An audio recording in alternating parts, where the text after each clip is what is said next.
Dos anos 80 para os anos 90, a teoria da evolução avançou muito na mídia através da transformação do cientista em um ícone pop. Os adeptos do materialismo e ateísmo encontraram no sucesso midiático do astrônomo Carl Sagan uma maneira de fascinar as novas gerações. Nesta jornada de apropriação da ciência por parte do ateísmo, a mídia apoiou o materialismo. Ela mesma já era dominada por um movimento contracultural de liberais nos costumes e como uma agenda progressista que estava em choque com os cristãos. Cosmos, a série de TV dos anos 80 de Carl Sagan, produzida por uma emissora americana da Califórnia em parceria com a BBC de Londres, foi um marco na divulgação do pensamento materialista, onde não há espaço para Deus ou o mundo espiritual como explicação viável para o universo. Sagan era muito sutil. Ele não precisava negar Deus. Na verdade, sua técnica era uma frase subliminar na introdução do programa que ele dizia: o cosmos é tudo o que há, tudo o que existe e tudo o que existirá. De certa forma, este é o significado da palavra cosmos, mas aplicado à sua intenção materialista transmitida na série, era na verdade uma afirmativa de que a natureza é tudo sem qualquer necessidade de um Deus criador do homem e deste planeta. O ateísmo desfruta uma posição confortável, já que tecnicamente não pode ser chamado de religião, como o é o criacionismo. E assim, o criacionismo é descartado das salas de aulas públicas, enquanto o ateísmo tem um espaço garantido. Este fato foi ainda mais acentuado pela influência da mídia. Bem-vindos à série Ancestrais do canal Observatório 7, um olhar interdisciplinar para o passado à luz da teologia, história, ciência, antropologia, arqueologia, filosofia e arte. Inscreva-se agora e examine outros assuntos de nossa playlist e lembre que este vídeo, cuja bibliografia está abaixo do título, está repleto de generalizações e simplificações, usando imagens meramente ilustrativas, a não ser quando descritas na legenda. No vídeo a seguir, você vai conhecer a verdadeira disputa ideológica por trás dos debates científicos e religiosos a partir dos anos 80, que deram origem ao design inteligente e todas as polêmicas que o acompanharam. Por favor, avance apenas somente se você assistiu os episódios anteriores desta série de vídeos. Nos anos 80, nem todo mundo estava satisfeito com as ideias de Darwin, que, embora funcionassem inquestionavelmente no caso da seleção natural, não demonstrava este contexto. Em 1986, o ateísmo respondeu com a publicação de O Relojoeiro Cego, onde o biólogo britânico Richard Dawkins, da Universidade de Oxford, berço entre os debates de Huxley e o bispo Wilberforce, discorreu como o acaso cego seria o único relojoeiro a produzir as maravilhosas máquinas vivas que encontramos na natureza. Seu livro se tornou um clássico tentando refutar argumentos criacionistas e o design inteligente. E Dawkins faria tanto sucesso que se especializaria em livros e documentários sobre este tema, superando seu rival evolucionista da época, o Dr. Stephen Gould, que morreu, e encerrou com ele a teoria do equilíbrio pontuado, que propunha uma solução para a falta de evidência de fósseis na transição do registro evolutivo. Na mesma época, o americano Michael Behe, professor e PhD em bioquímica, pós-doutorando em estrutura de DNA, leu o livro de Michael Deaton e, mesmo sendo um católico praticante, adepto da teoria da evolução, passou a aceitar que a seleção natural não seria capaz de produzir a complexidade biológica das células dos seres vivos. Ele seria chamado para depor no caso judicial de 1987, onde testemunhou sobre o design inteligente. Enquanto Dawkins publicava na Europa, na América, a influência política fundamentalista levou a uma nova lei no estado da Louisiana e ao caso Edwards versus Aguillard, que julgou esta lei que tentava equiparar o ensino do criacionismo junto com o evolucionismo. O caso foi até a Suprema Corte, que em junho de 1987, por 7-2, votou que a lei violava a primeira emenda e o criacionismo não podia ser ensinado para não emaranhar o Estado com alguma religião. O design inteligente foi duramente condenado pelo tribunal como tentativa de mascarar o criacionismo. Isso porque, inegavelmente, alguns dos defensores do design inteligente naquele julgamento eram também criacionistas da Terra Jovem, se apropriando do argumento do design inteligente para tentar abalar o evolucionismo. Como resultado, o design inteligente foi condenado como não ciência. Talvez, em relação a isso, logo em 1989, Percival Davis e Dan H. Kenyon lançaram um livro didático destinado a nível escolar. E percebendo o conceito do design inteligente, exploraram o argumento que os seres vivos mostravam evidências de terem sido projetados por um agente inteligente que não era nomeado neste livro, embora a fé pessoal dos proponentes entendesse que este designer seria o Deus cristão.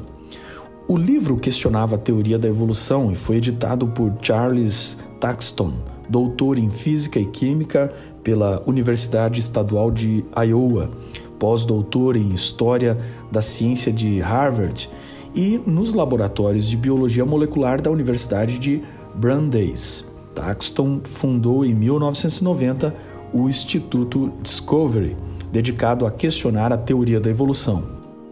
Em 1991, Philip E. Johnson, professor de Direito, publicou Darwin on Trial, um livro onde a teoria da evolução poderia ser julgada como se fosse um réu num tribunal. O livro foi lido por William Albert Dembski, um matemático, filósofo e teólogo que julgou que a evolução era estatisticamente impossível de produzir a diversidade das formas de vida contidas hoje no planeta. E então, em 1992, Dembski se uniu a um grupo do Discovery Institute com o objetivo de mudar a cultura americana em direção ao criacionismo e aos valores conservadores. Em 1993, em Pajaro Nunes, Califórnia, Philip Johnson e William Dembski e outros críticos da evolução se reuniram com Michael Behe quando este apresentou pela primeira vez suas conclusões sobre a complexidade irredutível em organismos bioquímicos dos seres vivos, inclusive no organismo do homem. Em 1996, Michael Behe publicou seu livro A Caixa Preta de Darwin, uma defesa com exemplos bioquímicos do design inteligente. O livro se tornou um fenômeno mundial e Behe viajou pelo mundo palestrando, obviamente sob fortes críticas de biólogos evolucionistas, que pretenderam apresentar diversas refutações para os exemplos de Behe. Entretanto, tais refutações nunca criaram nenhuma experiência observável, demonstrando a evolução das máquinas biológicas no interior celular citadas no livro de Behe. No final, as refutações terminavam sempre como julgamento de Dover, dizendo que o design inteligente era uma forma de mascarar o criacionismo e alegar que o designer é, na verdade, o Deus cristão e que estava provado que isso era errado. E que estava provado ser errado porque a maioria dos cientistas não endossava que o design inteligente é um tipo de ciência. A resposta daquele momento deixou de ser fatos ou a experiência de reproduzir as teorias e passou a ser a opinião da maioria. Sobre a identidade do designer, Behe respondia que esta era uma conclusão filosófica que ele não pretendia responder no seu livro, ou que o design inteligente pudesse inferir isso por método de pesquisa, que apenas lhes possibilitava observar e concluir que os sistemas bioquímicos de máquinas moleculares nas células não poderiam se formar aleatoriamente e cegamente, como propunha, por exemplo, a explicação do livro Relojoeiro Cego de Dawkins. O problema ainda maior para os críticos de Behe é que ele não é um criacionista e aceita a teoria da evolução de Darwin, inclusive a origem comum das espécies e a ancestralidade comum de homens e macacos. Behe é um adepto do design inteligente que não desacredita Darwin, apenas considera que, quando a vida foi formada, um designer inteligente estava lá para programar tudo a nível molecular, excluindo a hipótese do acaso cego, que, querendo ou não, é um viés que só importa ao ateísmo e ao materialismo filosófico. Este é o ponto fundamental. Se a ciência das origens chega a um beco sem saída, não nega a evolução, mas apenas diz que a evidência clara de design, sem identificar o designer, ou lhe atribui qualquer identidade religiosa, ainda assim, isso seria criacionismo disfarçado, levando em conta que o criacionismo é justamente antagônico ao evolucionismo?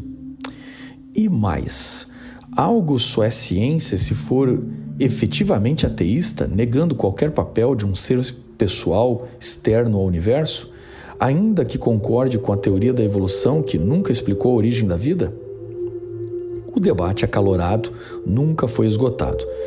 E, ao mesmo tempo em que, obviamente, criacionistas se aproveitaram dos argumentos do design inteligente para sua fé, obviamente ateus fizeram a mesma coisa, sequestrando argumentos do evolucionismo para atacar a crença cristã, como foi o caso de Carl Sagan, Richard Dawkins e muitas associações de ateus ao redor do mundo que usam a teoria da evolução para atacar o pensamento cristão. Com a morte de Carl Sagan em 1996, outros cientistas ateus tentaram ocupar o posto de principal divulgador da ciência. Richard Dawkins tinha o talento para escrever como Darwin e Carl Sagan tiveram, mas diferente deles, Dawkins é dono de uma personalidade intelectual agressiva. Não apenas considera que Darwin permitiu a justificativa intelectual para o ateísmo, como empreendeu uma campanha publicitária contra qualquer tipo de religião que ele considera uma doença e um instinto primitivo que deveria ser finalmente abandonado.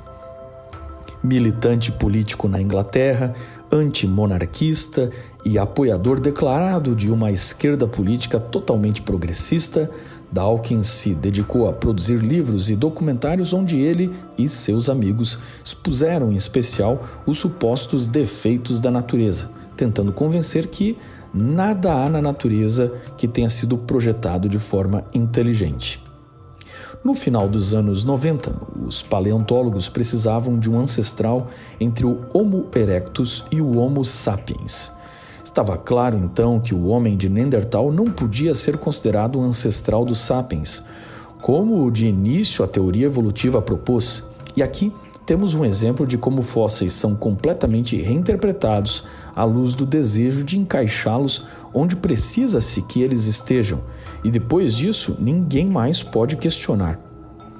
Conhecido desde os anos 50, os fósseis do Homo heidelbergensis eram considerados apenas uma subespécie de Homo erectus, mas nos anos 90 ele foi reinterpretado como ancestral que deu origem ao Neandertal e ao Sapiens.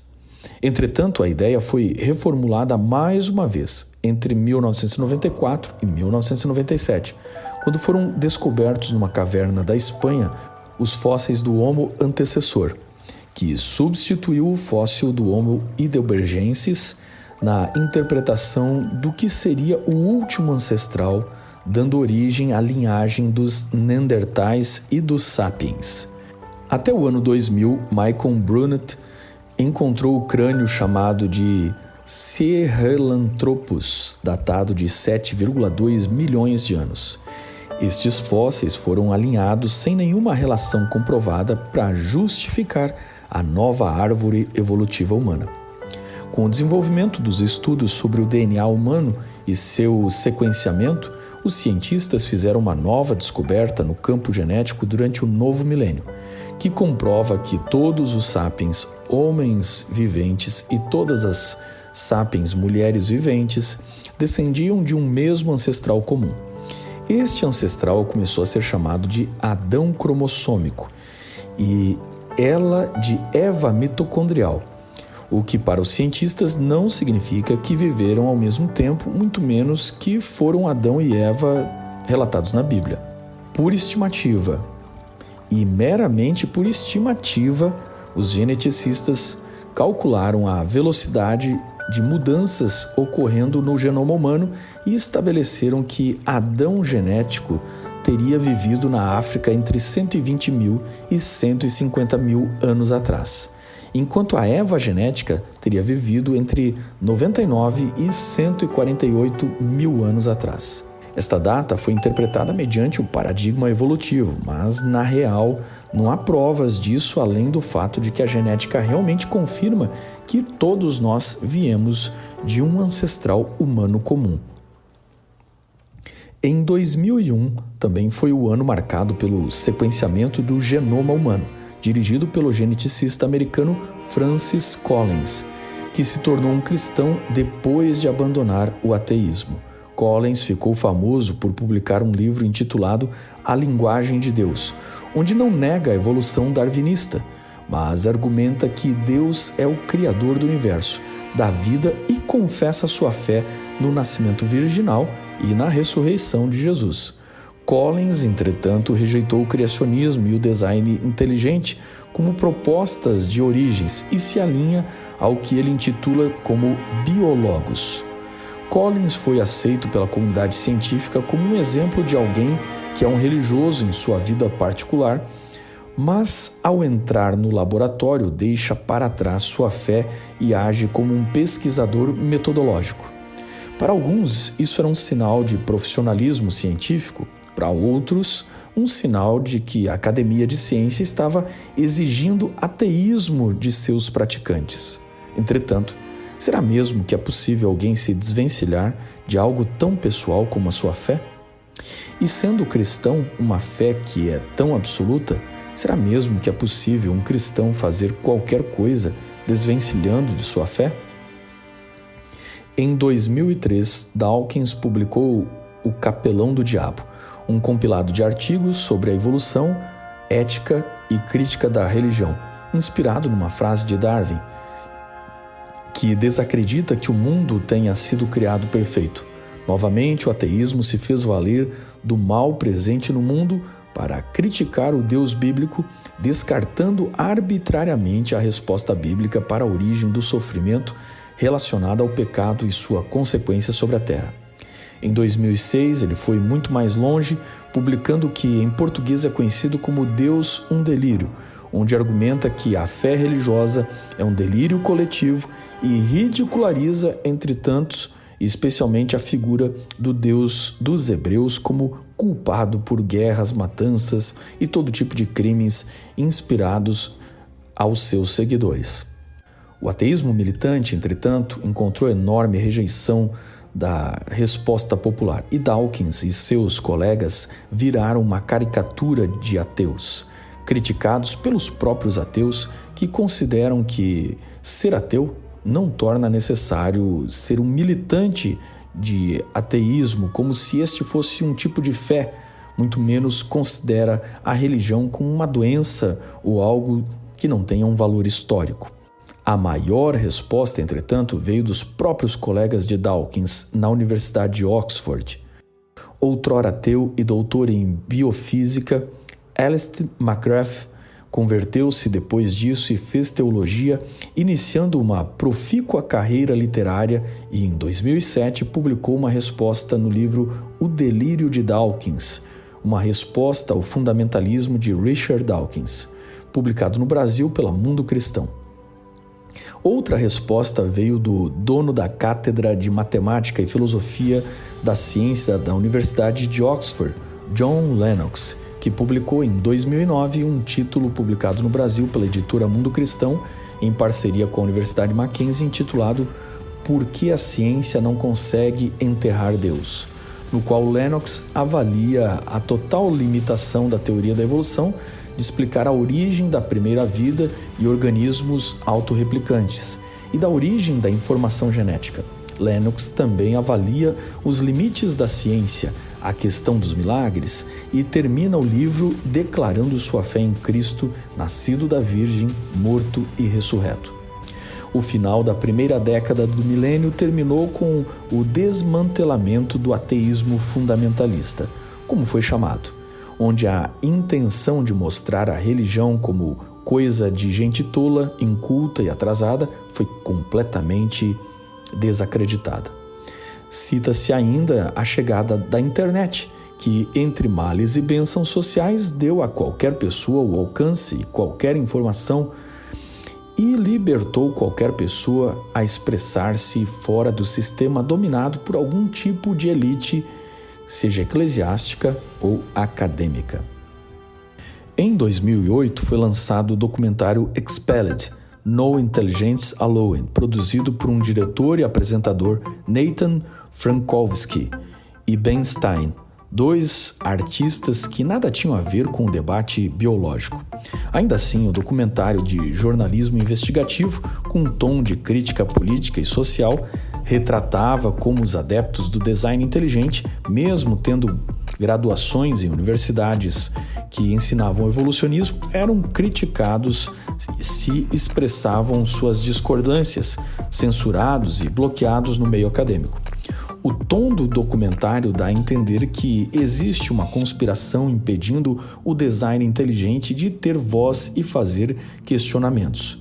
Como esperado, o filme foi rechaçado agressivamente pela crítica, meios de comunicação, revistas científicas, mas foi um completo sucesso de bilheteria e ainda é um fenômeno na internet e no YouTube, inclusive com versões legendadas em português.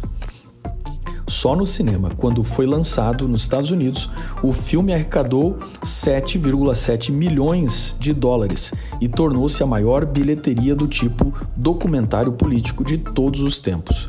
A comunidade científica repudiou o filme por mostrar a academia como uma elite intolerante, fechada aos questionamentos, e os evolucionistas entrevistados alegaram terem sido enganados sobre as intenções reais do filme quando concederam suas entrevistas. Seria realmente o mundo acadêmico, a universidade, onde todos os assuntos devem estar livres para o debate, um ambiente de liberdade de expressão?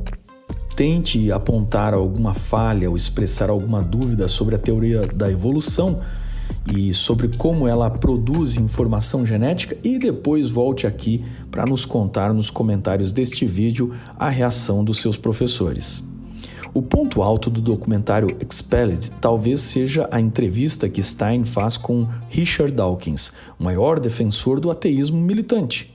Dawkins, quando questionado sobre a possibilidade de design inteligente em organismo biomolecular, admite que poderia existir se feito por um extraterrestre, super avançado, vindo de outra galáxia, o que prova que Richard Dawkins, enquanto ateu, reconhece o design, pode até aceitar um designer para explicar a origem da vida, exceto se este designer for Deus.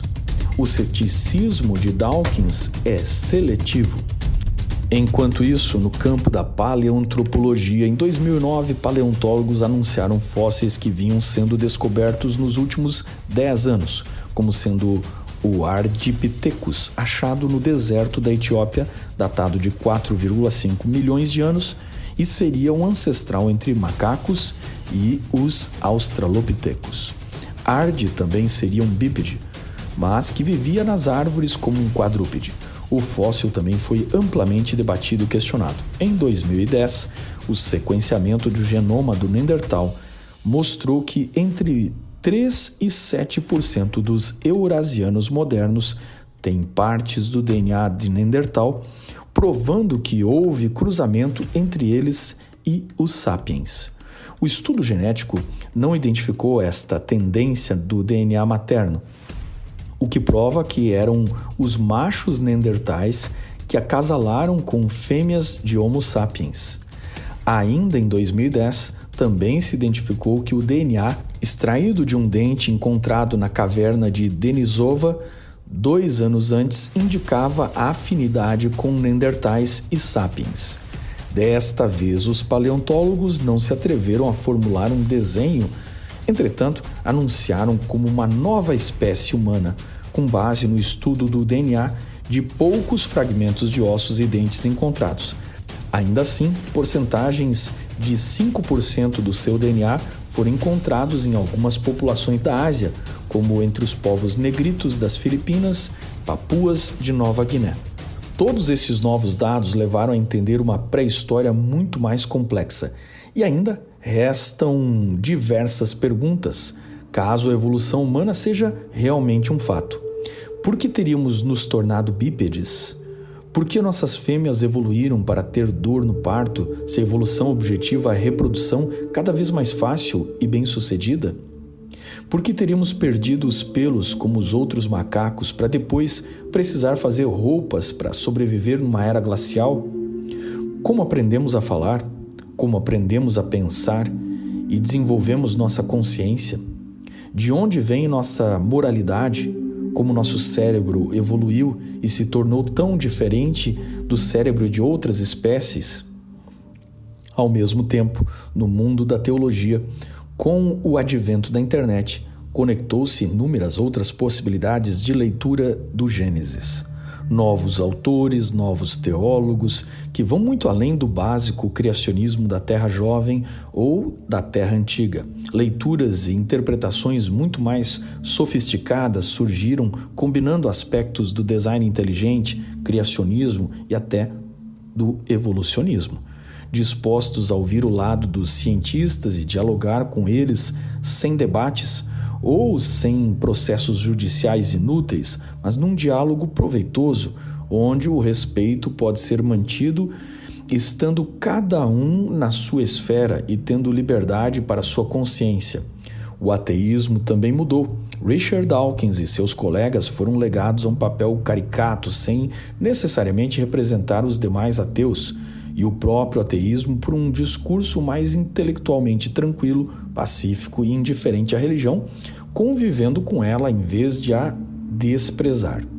Os novos nomes do ateísmo moderno são Yuval Noah Harari, um israelense, e Marcelo Gleisler, um brasileiro agnóstico descendente de judeus.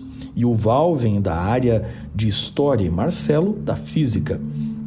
Ambos são vegetarianos, têm uma pauta muito voltada para questões ambientais.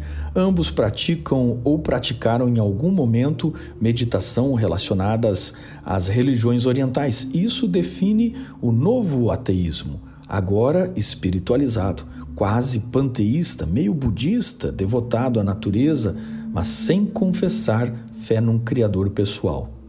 Em 2019, Marcelo Gleisler ganhou o prêmio Templeton, o Nobel da Espiritualidade, um prêmio que já foi ganho por pessoas como Madre Teresa, Billy Graham, Dalai Lama, Desmond Tutu e cientistas cristãos como Francis Collins, Alvin Plantinga, John Paul Gordon e Paul Davis. É curioso ver como um agnóstico chegou a estar ao lado destes nomes que são cientistas que creem em Deus. Mesmo assim, para ele, Deus, embora necessário para o homem e sua história social, ainda é completamente desnecessário para o universo. Quais serão os próximos capítulos? Ateus mais espirituais e crentes menos religiosos? Afinal, o que é o homem? Tentei, nestes últimos episódios, resumir como a humanidade entendeu o debate de suas origens. O que a história mostra é que uma narrativa sempre é pessoal, parcial e incompleta. Ela nunca é isenta, sempre é sujeita às interferências fruto do tempo do historiador e de sua visão pessoal de mundo. Talvez admitindo com sinceridade nossa tendenciosidade, nosso viés, tenhamos uma história um pouco mais realista de nós mesmos, ou pelo menos sobre o que nós compreendemos a respeito de nós mesmos. Nos próximos episódios desta série, veremos uma descrição do atual entendimento da árvore evolutiva humana e as principais objeções a esta teoria, com as diferentes formas que teólogos tentaram conciliar as origens, segundo as escrituras, com a paleontologia e com a antropologia.